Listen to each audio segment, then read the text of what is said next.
বেগম খালেদা জিয়ার মৃত্যুতে আওয়ামী লীগের দায় রয়েছে বলে মন্তব্য করেছেন বিএনপির ভাইস চেয়ারম্যান শামসুজ্জামান দুদু। আজ সাবেক রাষ্ট্রপতি শহীদ জিয়াউর রহমান এবং বেগম খালেদা জিয়ার সমাধিস্থলে দলের নেতৃবৃন্দের আয়োজনে পুষ্পার্ঘ্য অর্পণ, ফাতেহা পাঠ ও দোয়া মোনাজাতে অংশ নিয়ে তিনি এমন মন্তব্য করেন।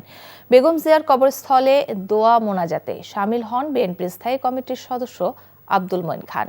বলেন, নিজের জীবন তুচ্ছ করে খালেদা জিয়া দেশের জন্য মানুষের অধিকার আদায়ে সংগ্রাম করে গেছেন। অন্যরা যখন ভাগ বাটোয়ারা নিয়ে ব্যস্ত ছিলেন, তখন বেগম জিয়া ছিলেন আপোষহীন।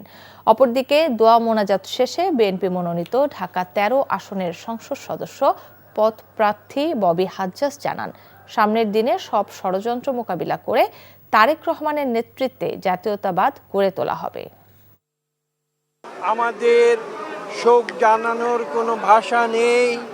আমরা শুধু এইটুকু বলতে পারি যে বেগম খালেদা জিয়া এমন একজন নারী ছিলেন যিনি গৃহবধূ থেকে দেশের কোটি কোটি মানুষের আহ্বানে নিজের জীবনকে তিনি উৎসর্গ করেছিলেন।